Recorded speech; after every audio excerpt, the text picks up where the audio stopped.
السلام عليكم، ازيكم حبايبي؟ عاملين ايه؟ يا رب تكونوا بخير. النهارده ان شاء الله جايه لكم فيديو جديد. تعالوا مع بعض نشوف هنعمل ايه. بس الاول ما تنسوش تعملوا له لايك للفيديو وتدوسوا اشتراك للقناه عشان يوصل لكم كل جديد احنا بنعمله. تعالوا مع بعض نعمل النهارده غدا اليوم.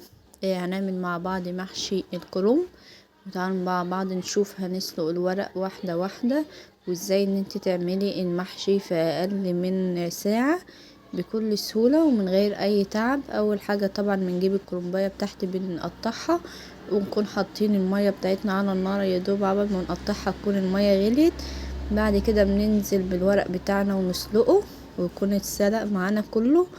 بعد كده نخلص السلق ندخل على البصلايه، نجيب بصلتين كبار وشويه زيت على معلقتين سمنه او دهنه زي ما انت حابه، تحطيهم على النار تقطعيهم كده صغير وتشوحيهم لحد البصله بتاعتنا ما تحمر معانا خالص. بس ما تتحرقش ايدك فيها، تقلبي فيها على طول كده عشان تحمر وتاخد كلها لون واحد.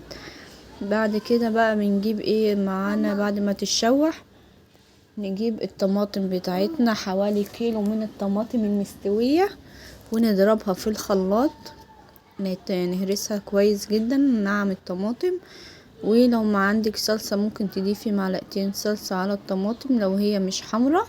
بعد ما البصلة بتاعتنا احمرت كده بننزل عليها بالطماطم بتاعتنا كلها علشان المحشي بتاعنا يكون لونه احمر. بعد ما ضفنا الطماطم كلها كده هنقلبها ونسيب الطماطم بتاعتنا تتسبك، ونكون بعد نقعنا الخضرة بتاعتنا غسلناها كويس ونقعناها في مية عبال الصلصة بتاعتنا ما تتسبك. نروح على الورق بتاعنا نقطعه بالحجم بتاعنا اللي احنا عاوزينه ده. زي ما انتوا شايفين الورقة على قد الصباع، وبتلفي وتقطعي على قد الصباع، ونكونوا فرشنا الحلة بتاعتنا ببقية الورق اللي احنا قطعناه. بدل ما نرميه بنفرشه في قعر الحلة كده عشان المحشي بتاعنا ما يتحرقش. قبل ما بنقطع الورق يكون التسبيكة بتاعتنا جهزت، ونكون غسلنا الرز ونقلب الخلطة بتاعتنا كلها على بعض، الرز على الخضرة على التسبيكة بتاعتنا. طبعا بنضيف عليها الملح والفلفل والكمون بس، ده البهارات اللي بنضيفها. وبعد كده بنجهز بقى المية بتاعتنا، حلة مغلية على النار ونضيف فيها برضو شوية طماطم مضروبين في الخلاط، وبنضيف فيها اللحمة بتاعتنا اللي هنسقي عشان خاطر الشوربة بتاعتنا نسقي بيها المحشي. ويا دوب عبال ما نلف المحشي بتاعنا ونخلصه تكون اللحمة معانا استوت والشوربة جهزت معانا، نسقي المحشي على طول. اهو كنا كده لفينا المحشي وكانت الشوربة بتاعتنا استوت واللحمة، فسقينا المحشي بتاعنا بشوية من الشوربة. شايفين لحد فين الشوربة يا دوب مغطية طبقة المحشي معانا. نسيبه ونولع عليه ونسيبه يستوي معانا براحته. في حلة بقى على النار بنجيب شوية مية وفيها شوية كمون وفلفل وحبهان ولوري ونحطهم يغلوا على النار.